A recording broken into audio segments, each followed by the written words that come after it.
Hey, everybody. Thank you for joining us. I'm Jess Cagle. We are here to talk about the morning show. I love the morning show, which is an important show, but it's also monumentally entertaining. Anything that has Jennifer Aniston and Billy Crudup doing a duet from Sweeney Todd, I am in. Also, for what it says about power in the media, equality, everything that we're talking about right now, this show is taking on all of those issues. So you're going to see 3 short panels. There are about 15 minutes each. We're going to hear from Reese Witherspoon and Jennifer Aniston, along with their co-stars and the other producers. You're all going to see some. You're also going to see some clips from the morning show. So I'm going to bring in our first panel. They're here with me now. They are Jennifer Aniston, Billy Crudup, Gugu Mbatha-Raw, and Desean K. Terry. How are you guys? Very well. Doing good. Good. Thanks. Good. Thanks for joining us. Congratulations. Are they going to sing the duet right now? Yes, that's Sean, I think plan. you're well aware that was all a recording, okay? Nobody, I mean, Billy, you're not going to tell him we actually did recorded the entire show, so that's what actually this whole hour is going to be. my entire performance was dubbed by Glenn Close, so I would be so happy with that entire show, by the way. Jennifer, I'm going to start with you to talk about Alex Levy. Some of the things that fascinated me about Alex are she struggles in this male-dominated environment. She struggles in her life. She struggles with fame. She struggles with her own complicity because she feels she helped create this environment. What was it about her that intrigued you the most when you first started thinking about this character? And as the show evolved from the premiere through the finale and the scripts came in, what surprised you about her evolution? Well, first of all, everything that you just listed is what intrigued me about her. And to be a woman in this day and age, and understanding once I really got in and understood the world behind this, machine of ma and pa and our sort of comfort zone every morning when we wake up. What intrigued me about her was how complicated and how she was able to kind of manage all of these spinning plates while being completely able to compartmentalize each plate that she spun. And when she got on camera and spoke to America, you would not have a clue of that her life was kind of crumbling around her. And that was something, after speaking to a lot of incredible people, that allowed me to talk to them when we were doing our research. That's what you can't have. There's no world in which any of your life matters. It's just really all about America, and that ability to kind of compartmentalize is astounding to me. And also the drive to keep that relevance for as long, to really love that job so much that you, for 15, 25 years in some cases, or longer, will wake up at 3:00 in the morning, live this sort of vampire lifestyle, and love the news that much that you can make that kind of those great sacrifices. The other part was as the scripts came in and the show evolved, and as your performance evolved and your take on the character, was there anything about Alex that surprised you by the time we got to the end? I'm not really sure if anything surprised. I enjoyed every turn Kerry Ehrin took with Alex. Nothing actually surprised me. I think probably, and I think because we also were in constant communication, Reese, myself, Kerry, and the writers, about where this show sort of was going to evolve from the beginning to the end. So we kind of had an idea of where our characters would be going. So there was nothing that really surprised me so much. But I think what was really just surprising, honestly, was just how exciting it was to be. And this wasn't a surprise. I felt it from the minute we started doing it, was just how exciting it was to be a part of this project at this time in the world where all of this was happening around us, and being able to be a voice for so many women and speak and feel that fury, especially towards the end of the series, when they just kind of lose it, and just that shame of knowing that you stood by for so long, just because, well, how are we going to beat that? How are we going to beat corporate America? We're just a bunch of women. We won't have a voice. And yet it turns out you actually do. And it takes a movement. I mean, just being a part of a movement is quite incredible. So, Gugu, I assume that you knew a lot about Hannah and her mindset and the trauma that she went through from the very beginning. You knew that. The audience, of course, did not in the early episodes. What was it like to build that character, knowing what you knew about her, but to the audience and to the other characters, she seems okay? How did you inhabit that character, knowing her trauma, but giving her the face that she gives to the rest of the world? Yeah, well, Kerry, Ehrin, our showrunner and Mimi leader, as you say, talked me through the whole arc of Hannah's journey from the outset, even though I hadn't read all the scripts. And, I always feel, and I think, most actors would agree, that the most interesting characters to play are ones that have secrets.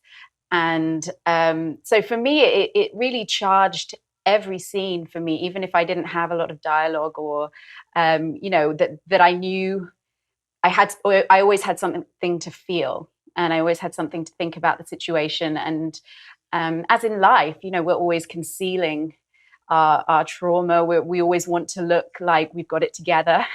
And, I think obviously for Hannah, she definitely had the sort of balm of her career, which she was, she's very good at her job, very ambitious, very driven. And she was really using that as a form of denial, really.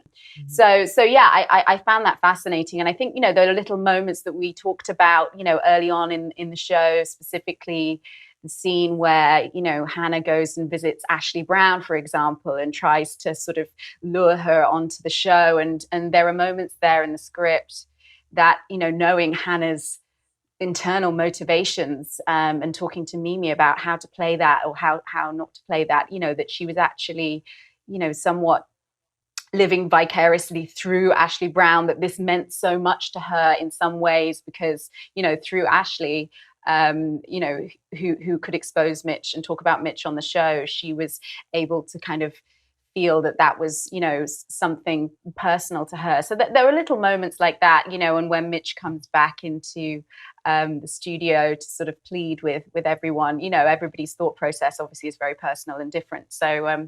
So yeah, I think, and for me, obviously, as the series kind of went on, getting to really, unleash all of that stuff with the, the flashback episode in episode 8 was really special. I was kind of chomping at the bit, to get to the meat of her story. So yeah, it definitely made it satisfying for me. I forgot to say in the very beginning, I am going to go through this because we're all remote. I'm going to ask, I'm going to direct my questions to you individually, but anytime you have something to add to somebody's answer or whatever, feel free to jump in and feel free to interrupt me all you want. Billy, Corey is this fascinating character. Add one thing, yes, Jennifer. Sorry. I just want to say Gugu in that episode was so absolutely phenomenal and heartbreaking. It still gives the chills and tears, and I've watched it so many times. I mean, all of you have, obviously, but that was so delicate and really so beautifully handled. And my God, I mean, I have chills right now. I just wanted to give you a very large shout out to that extraordinary performance. Oh, that means so much. I've gone back and watched a few of the episodes, and when you know what has happened, and to all of them, to all of you, and when you go back and look at that performance or an actor's performance, knowing what you know about them and knowing the secrets that get unveiled later, it's really remarkable how all of you kept all of that in. It's a fascinating. I totally encourage a second viewing of the show. Billy, when we start, I just didn't know what to make about Corey. I think now I maybe got him figured out a little bit. Why? I think he's a good guy, but for the most part. But in the beginning, you just don't have any idea. So I'm wondering, and part of the fun is he keeps everybody off balance. That's his power, right? Whoever's with him. So how much did you know about him going in? Did you know everything about him, or did you learn stuff along the way like the rest of us did? Well, I probably knew a little bit more, but just to echo Jen's sentiment real quick, when the first thing I thought when I saw Gugu, and we did some press after the show came out and everything, but the first thing I thought when I saw her is, oh, I'm so happy to see you. Like she's not dead. Like that character, Yes. not like was so painful, and like in my memory, I was like, oh my God, you look so great for being dead and all that. But no, can I say I'm haunted by what the moment in the bedroom, but also the smoke on the cobblestone when she disappeared. It's so heartbreaking. And it is. It's really haunting. And when you go back and right, I mean, should haunt you. It's that kind of thing that not only haunts a person's life, but haunts the community around you. And it's the specter of that kind of intimidation that creates a culture where people don't know how to behave in the way that they were taught when they were younger. Like, how do we do the golden rule? Let's just start there. How about things that are obvious to all of us? They become so confused and they're manipulated by people who like to be in positions of power. Corey is a person who likes to be in a position of power. And one of the ways that you manipulate, I don't know if you've watched the news, but just keep people guessing about what's next. And you keep people so discombobulated and confused that meanwhile you work underneath to establish rules that you think are going to ultimately benefit you. And I think Corey, even though we don't know what his motives are underneath, whether or not there is any kind of moral ethic, he has a very clear sense of purpose. And whether that sense of purpose is judged after the fact as being psychopathic or magnanimous, or he knows he has an opportunity as a person who is in a position of authority and someone who the system has already promoted just by virtue of being a white man. He knows very well that that's a place of power. And he can't stand the dudes that wield that with the kind of thoughtlessness and lack of empathy. And that to me was Kerry's hidden secret that she kind of let me into with references to Corey's mom early on, because I would say to her, what is that about? And she said, he was very close to his mom. It was really important to him that he supports women in the workplace. And so for him to be able, and I mean, one of the bait and switches is he thinks Jen's character at the beginning just isn't interested in the game anymore, which pisses him off. He's like, get in the game, you're in a position of power. When he realizes then that she actually has that motivation, but it had been suppressed by years of this, systemic oppression.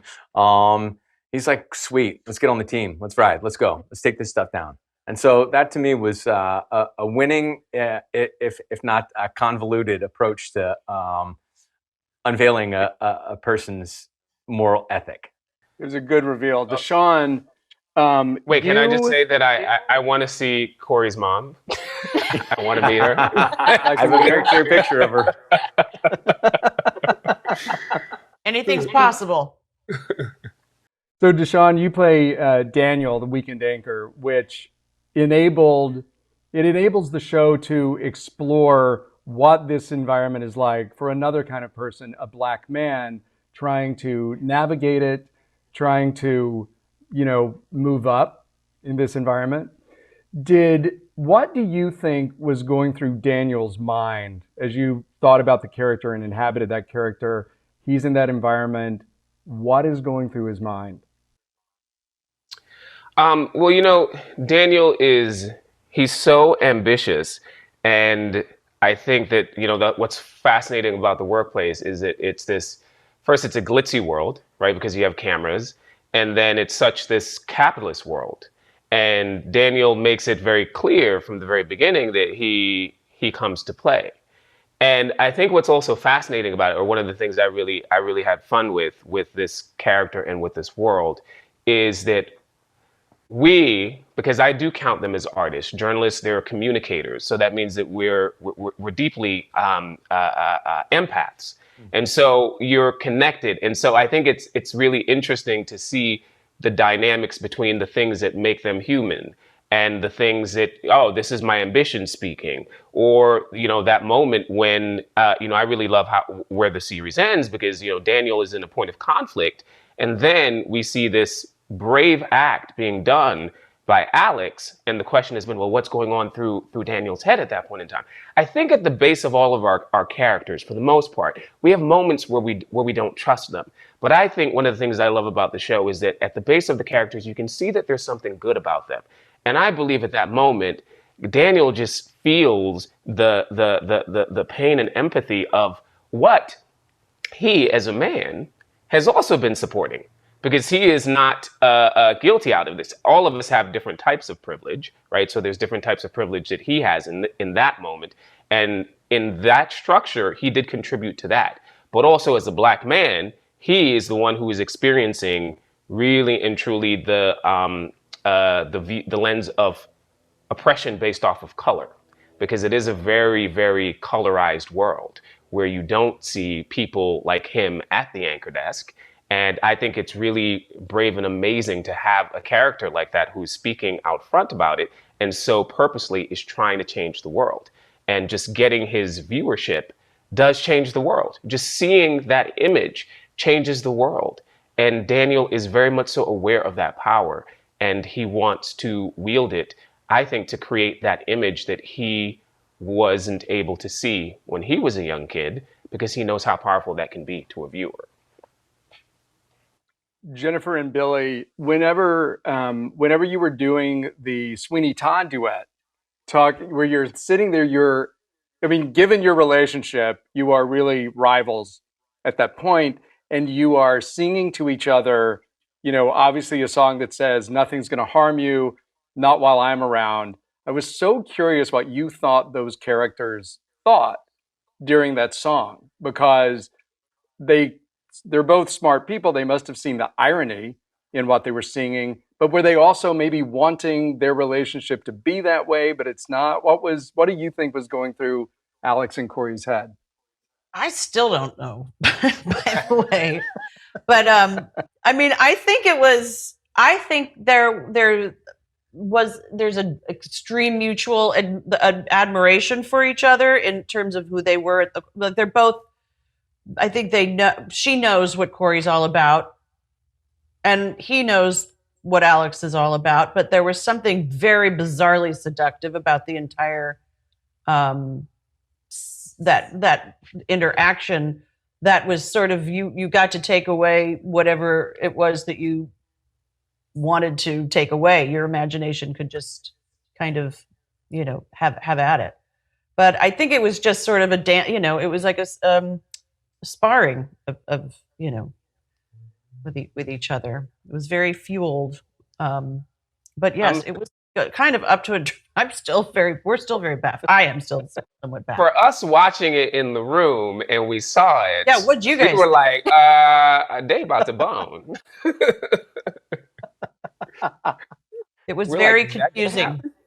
It was rich. I want to hand it to all of you. I know that you were all talking about Gugu's performance, and I noticed in the finale, you hear her say the really throwaway line. You didn't make a lot of this, where she says, "It didn't kill me," and knowing what if it's a second viewing and you know what's happening, that is a really shattering line. And I have to hand it to all of you. Great show, great performances. Thank you for it. I've now watched it twice.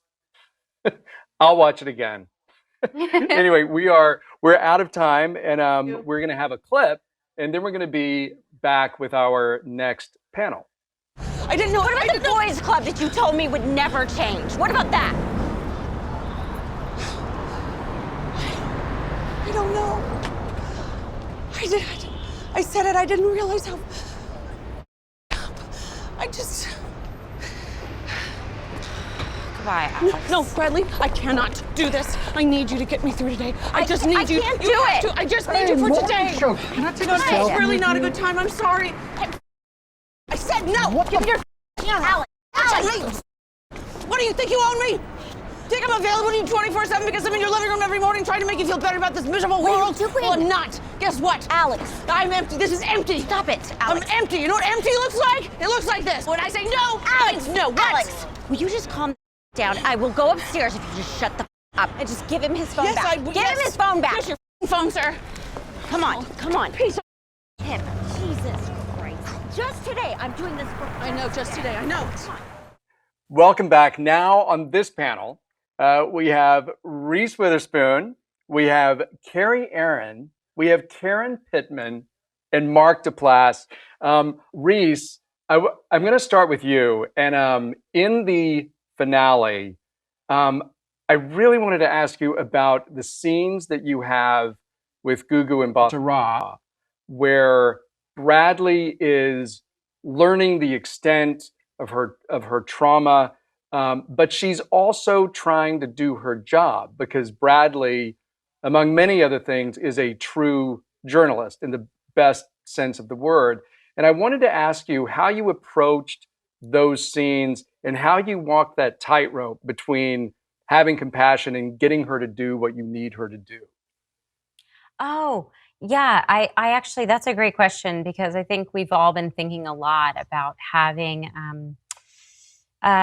trauma-informed conversations, right? I think we're walking through a space right now where basically everyone we're encountering is dealing with a lot of trauma. And Kerry, it's weird to talk about Kerry, and she's sitting right here. Go ahead. I mean, she just writes brilliantly to the nuance of those kind of conversations, right? So, and there's different tracks going on at the same time. My character is a journalist. She's trying to get to the truth of this sort of corporate disease that exists within our network, but she's also thoughtful about Gugu, her character's experience. But is she really being thoughtful about Gugu's trauma, or is she sort of serving her own ideas and trying to fulfill her own needs? So I think we'll see as the show ends and then as season 2 begins, what does it mean to charge forward with your own needs being more important than understanding someone else's trauma? Kerry, because we have you here and I want to go straight to the source, I just want to ask you directly, what does this show say about power? And what does it say about how we as a culture reckon with inequality in our culture? That was such a. I need like an hour and an essay pencil to answer that. That's a big question. break it down a little bit for me. Give me the first part. What did you want to say with the show? The show is about power. It's certainly about Me Too, but it really is at the heart of it. It's about power, and I'm sure that we'll see that play out in the second season. But what did you want to say with this show about power or the abuse of power? I guess my feeling about power is that it's this strange thing that attracts all of us and usually leads us off a cliff. that it isn't necessarily feeding any good part of you, but it's linked to some sort of survival thing that we left, thousands of years ago. But the power in itself just has this like magical seduction to it, and we just get focused on it at the expense of everything else, and just drive toward it at all costs. And I think it's in that sense it's a morality play. It's don't let this happen to you. When you were, just starting the first season, the conversation about Me Too erupted. Many people were suddenly very publicly held accountable for misconduct and worse. And right now, as you're going into the second season, another cultural conversation is happening, long overdue, about race. How is that informing or changing what you're going to do in the second season? We're working on the second season because we had the time basically to kind of go and dig in and reinvent it a little bit, and we're figuring all of that out. I said recently that you like creative people are we just absorb everything and then we repurpose it. So that's what we're in the process of doing. I mean, it has been a huge eye-opening and emotional time that I think is going to be present in so many artists' work. One of the things that is so great and compelling and interesting about the show is that it takes on all of these issues of power, but it not only doesn't shy away from the gray areas, it really runs toward them. And Karen, you and Mitch, your relationship, at least from what I can interpret from the show, was a very gray area. And when you learned that that your character had a consensual, quote unquote, relationship with Mitch, how did you respond to that?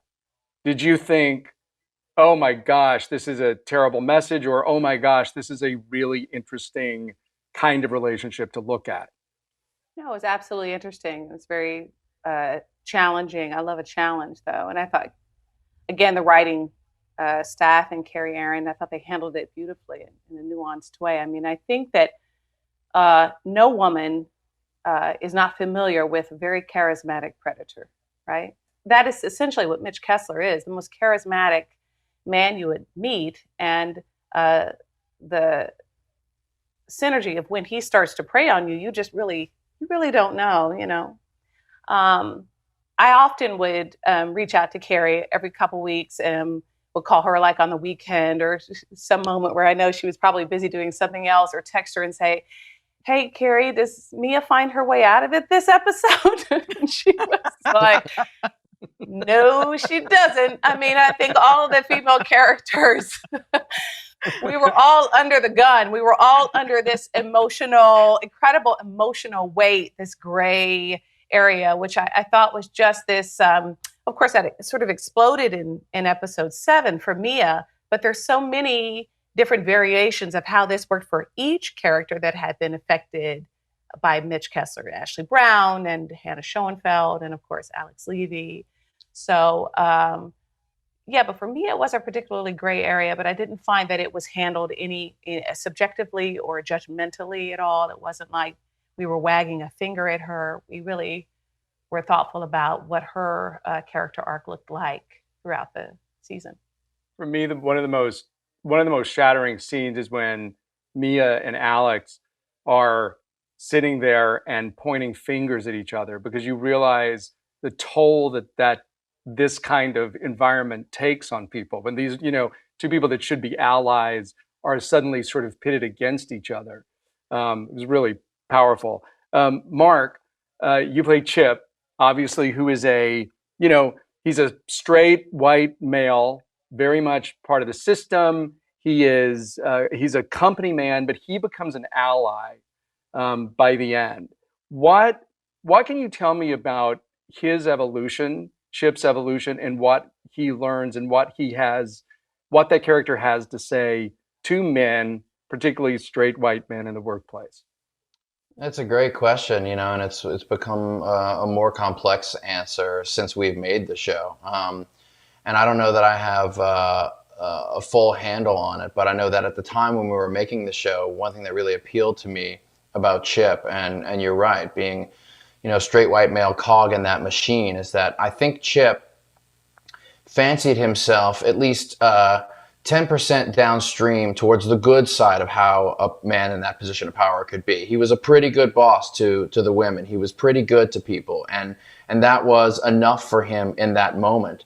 And what I think the show did so well is that as the Me Too movement came barreling forward at an exponential speed, he found out that his 10% downstream was woefully behind for human standards. And I think because he is a decent person, it threw him into emotional turmoil, into existential turmoil.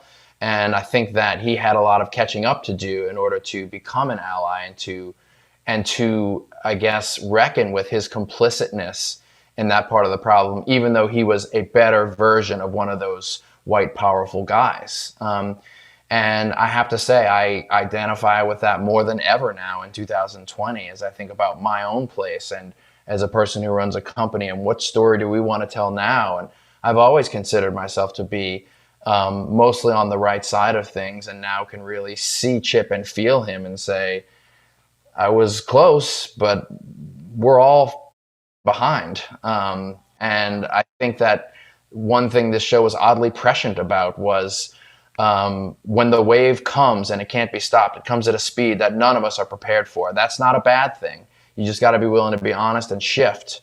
And I have no idea, Kerry, how you're going to handle that for season 2, but I'm excited to see what you do. Yeah, good luck. The conversation about racial and gender diversity in casts and on crews is relatively new. I mean, it's been had in earnest. It's being had more in earnest now, but over the past couple of years, it's been had in earnest. Do you find it easier now? Has it gotten any easier to find the people that you want to hire and to make sure that the people with the money allow you to hire the people that you want to? That's a great question. I have been, working in the Hollywood world for 30 years. And I've seen enormous shifts in the past 3 years. And I have to say, I found a lot of strength through the Time's Up movement by other women who are super aligned with trying to find equity in our workplace. And that's really intersectional work that I had never experienced before in our business, and really understanding that all of those things were possible. Part of what really inspired me too was working with Ava DuVernay on Wrinkle in Time, and the work that she had done behind the camera to make sure that the crews are diverse and that we were, what story you tell is just as important as how you tell the story. What are each of you, and Kerry, this will be harder for you to answer, but each of you tell me what relationship or aspect of your character you're most excited to explore more in season 2. I'll start with Karen. Yikes. Starting. Are you? I think the aspect that I'm most interested in exploring is, Mia walked through season 1 with a great deal of always walking into a scene with Mia. I had to carry the motivation of, I am going to turn this conversation around about what happened with Mitch in every moment, whether it was with Alex or with Bradley or with Corey or with Chip. It was always in some kind of response to, I need to fix this thing that I did. It felt like every response, every thing that she was challenged with was in somewhere in her behavior was a response to this mistake that she made, this self-inflicted wound. So because she addressed it in episode 7 so well, And we took her all the way through to episode 10. I'm interested what it will be like when Mia is not actually, every single thing that she did in the back of her mind wasn't that up that she did with Mitch Kessler. You know, that's going to be interesting for me to see what her emotional landscape is going to look like for season 2. No pressure, Kerry, Ehrin. No, you won't be disappointed. And Mark, I'm really confused about Chip. Like, is he going to be back? What's gonna be happening with Chip? Or what are you excited to know about? Listen, I know some things. I don't want to say anything because I don't want to ruin it, and who knows what the hell Kerry's rewritten at this point. But I will say that what I love about Chip is that he's very nimble. He's good at being on his feet. He's good at convincing people of things, but he's a lonely guy. And when it comes to his interpersonal relationships, there's a massive black hole there. And I'm looking forward to seeing that little Achilles heel of his as it affects not only his work life, but that real vulnerability of someone once they allow themselves to get close to someone, and how that really is wonderful, but also sends a wrecking ball into your life sometimes. Reese, what about you? What about Bradley? I just love Bradley so much. Me too. She has this hair trigger temper that is just so fun to play. And this truth teller sensibility that she just wishes she could stop, but she just can't. And I relate to that so much. Because I have a big fat mouth sometimes. And well, I'm glad to know that won't stop. I'm investing in muzzle. No, and I love what Kerry explores with power and how that affects people. And what is power, right? And what is ego? And what do you do with power, right? Once you have it. I'm really excited to see that because Bradley is maybe going to explore having a little more power in her life. Well, thank you guys so much. Karen Pittman, Mark Duplass, Kerry Ehrin, Reese Witherspoon. We are going to be back with our next panel right after this clip from the morning show. I chose you, and everything is on the line for me. We have an opportunity to do something truly meaningful. We're the morning show. We can do anything. It's my whole life. You can't ask me to not fight for that. We're in the middle of an epic rebirth.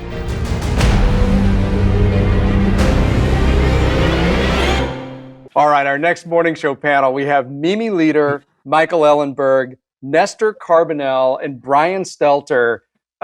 These are 4 of the smartest people that are working in Hollywood. I have to say, it's just so happened that the 4 of you are right. Exactly. He did. Don't let it fool you. All right, please don't. Nestor, if he hadn't mentioned that you had gone to Harvard, would you have mentioned it in your first answer? Well, if I hadn't Mimi, I'm sorry, not Mimi, but I know Kerry Ehrin would have, because she made fun of it the first episode of our show. It was about dropping. Well, they called it Harvard. Yeah, Harvard. So it was called dropping the H-bomb. I learned quickly never to bring that up. You never bring up where you go to college if you go to that school because no one wants to hear it. Mimi, I'm going to start this panel with you. So you directed 4 of the episodes, hired all of the other directors. You are the supervising director. This was a show that, had such gigantic expectations. It was Apple. It was 2 of the, biggest stars on the planet. It was about something that everybody was talking about. I know that you must have had a tremendous amount of input from a lot of different places as you were, directing these shows. How does a director take all of that input and then maintain a really cohesive vision for the show, which it has? It's one of the things that's so great about it, but also then, hand it off to some other directors for a lot of the episodes. Well, I was there, from the very beginning, before a script was even written. I was always interested in this world. And I read Brian's book, I had dinner with Michael, and I was in. And when I developed the look for the show, I wanted it to have a very strong visual style. I obviously in the morning show light on a morning show set, it's very bright, it's very clean, it's kind of perfect. But our world is a very messy world and has a lot of dimension and a lot of saturation. So I wanted it to be very colorful. I wanted to shoot the women as you would shoot a man, with big close-ups, because a lot of DPs, they don't want to go in there and go tight on women of any age, because it's like, no, it's too tight, stay back. And I really felt that this was such an exploration of, I hate this expression, but two very powerful, complicated women.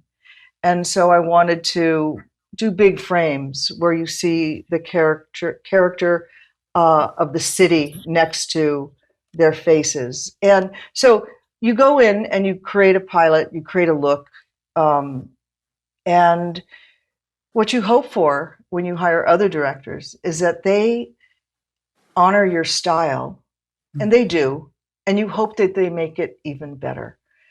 Because I decided when we started the show that there were going to be no visual rules.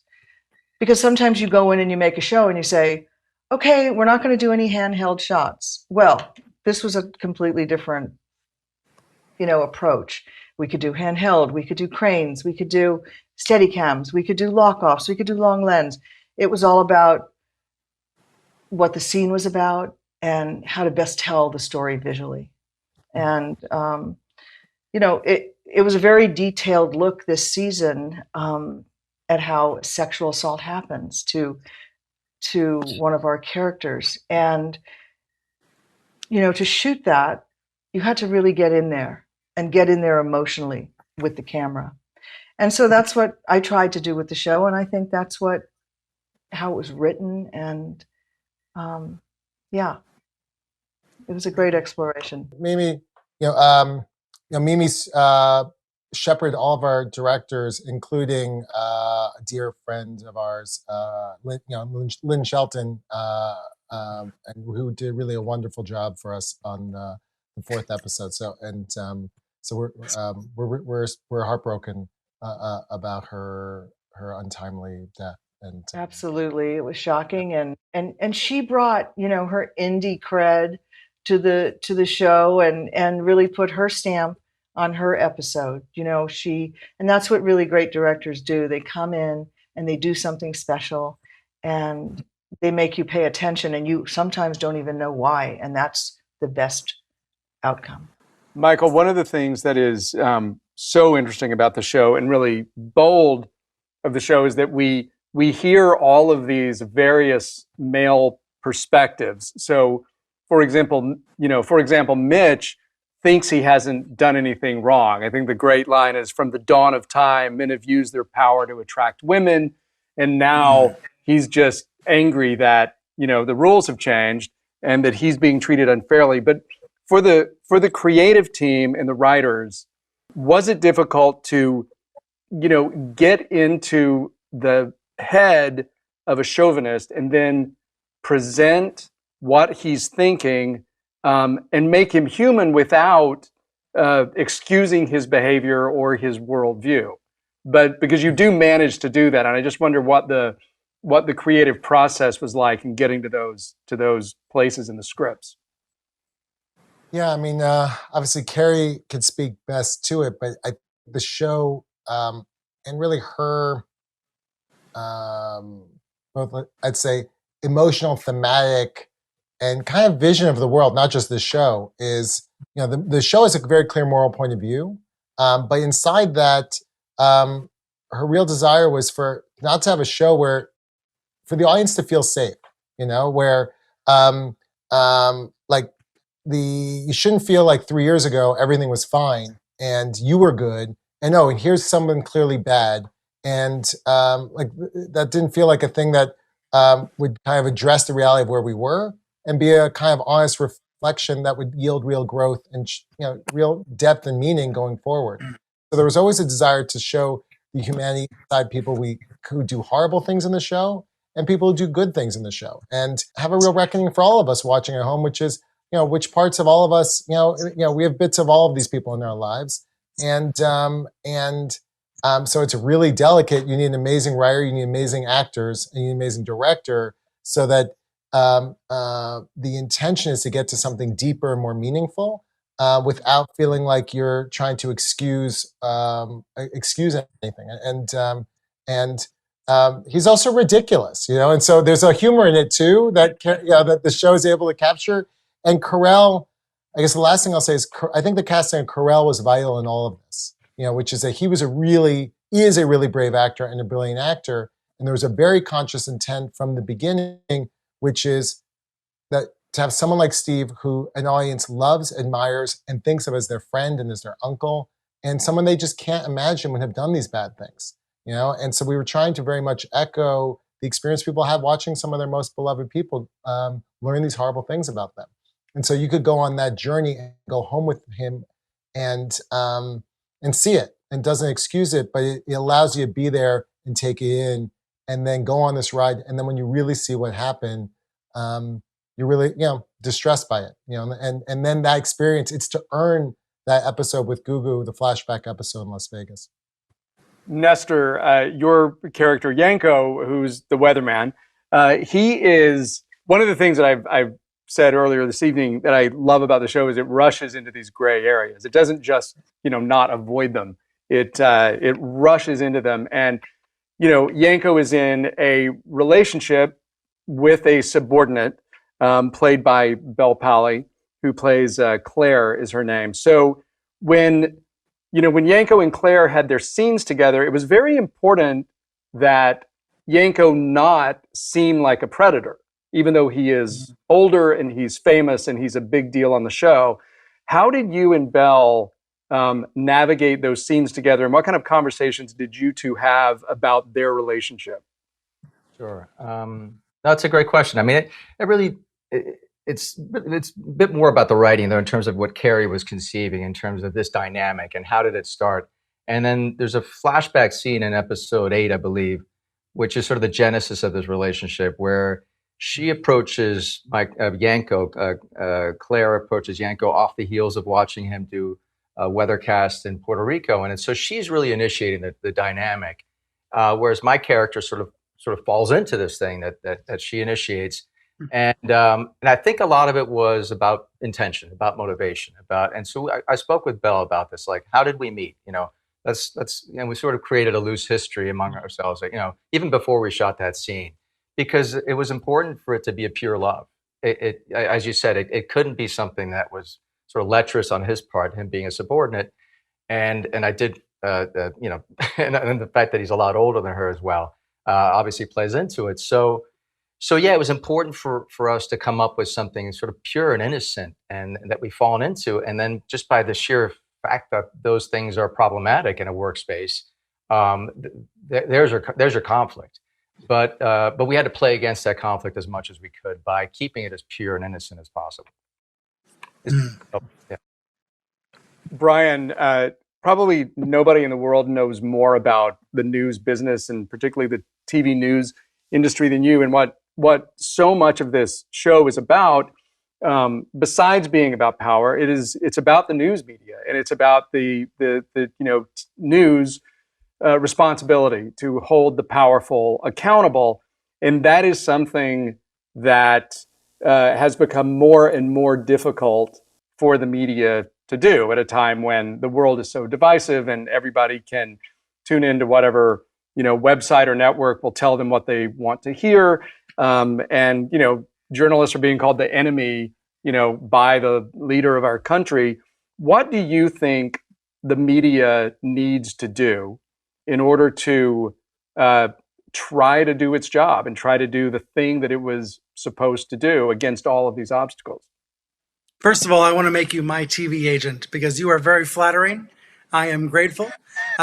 Look, everybody on television, right? The Bradleys and Alexes of the world of the morning show, you see a vulnerability and an insecurity in those characters. I mean, not to mention, this disgraced former anchor who's been taken down.